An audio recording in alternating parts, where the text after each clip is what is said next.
नमस्कार प्रियंका ओडिया रोषेई रे आपण समस्तंको अनेक अनेक स्वागत।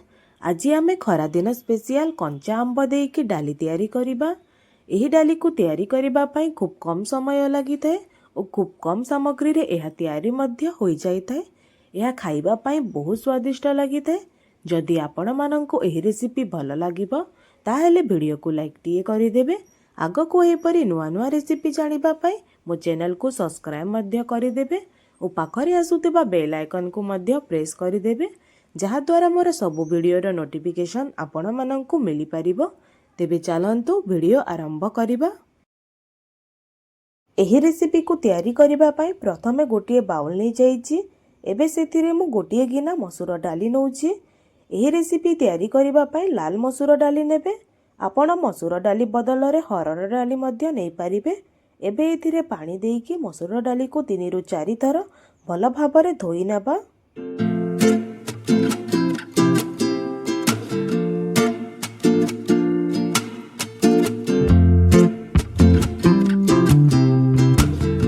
देखंतु मसूर डाली को मु भल भाबरे धोई नेइची। एबे देखंतु मु गोटिए प्रेशर कुकर नै जाईची। एबे सेथिरे धोईकी रखिथिबा मसूर डाली को देबा।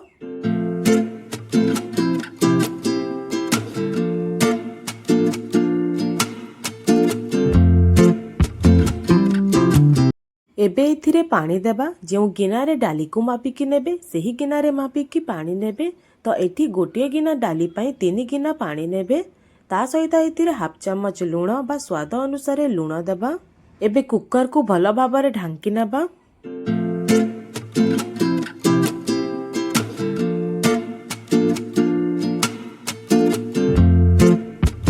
देखंतु कुकर को मु गैस ऊपर बसाई नेछि। एबे गैस रो फ्लेम को हाई करिकी 3टी हुइसिल आसीबा पर्यंत डाली को सिझाइबा।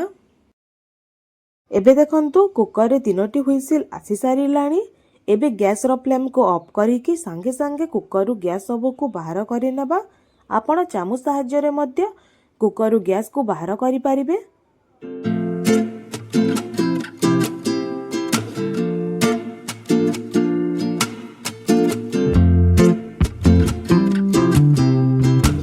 देखंतु कुकर संपूर्ण गैस बाहरी जाइची। एबे कुकर लिड खोलिकी डाली सिझीची ना नाही चेक करि नेबा। देखंतु डाली भल भाबरे सिझी जाइची। डाली को एतिकी ही सिझाइबे, पूरा संपूर्ण मैश करिकी सिझाइबे नाही। एबे एहा को आमे गोटे साइड को करि नेबा। एबे गैस रे कढ़ाईटिए बसाई नेबा। सेथिरे गोटे बड़ चामच सोरिष तेल देबा। एही रेसिपी पई सोरिष तेलर व्यवहार करंतु। रिफाइन तेल रे एही डालीर स्वादटी सेते भल आसीबो नाही। एबे सोरिष तेल को आमे धुआं बाहरिबा पर्यंत गरम करि नेबा।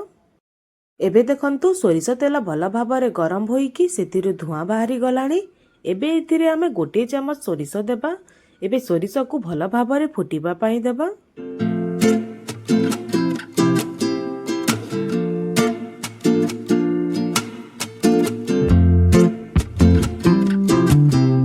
एबे देखंतु सोरिष भल भाबरे फुटी गलाणी। एबे एथिरे 3टी सुखिला लंका देबा। लंका को तेल रे हल्का भाजी नेबा।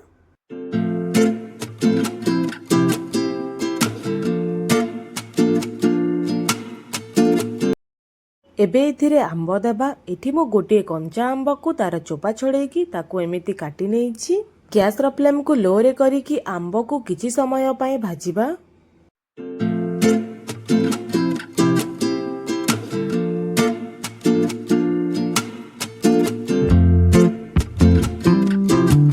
एबे एथिरे हाफ चामच हलदी पाउडर देकी आंब को 4 रु 5 मिनिट पर्यंत भाजिबा।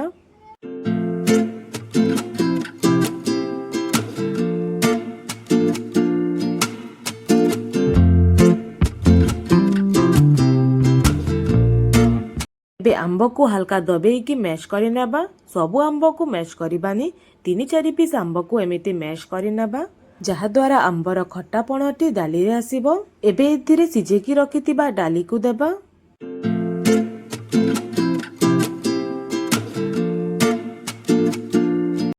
एबे ए सबु को भल भाबरे मिसाई नेबा।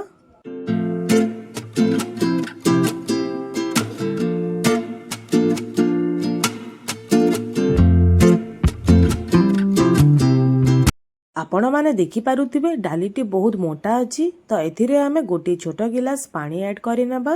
आंबर खटापणा को बैलेंस करिबा पई एथिरे अल्प टिके चीनी देई नेबा। एबे ए सब को भला भाबरे मिसाई नेबा।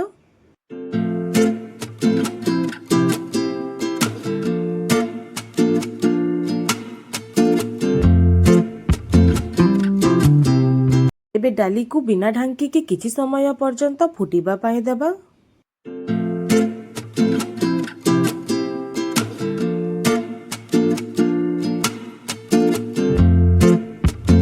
एबे देखंतु डाली भल भाबरे फुटी गलाणी। एबे डाली को मु अल्प चलाई नउछि।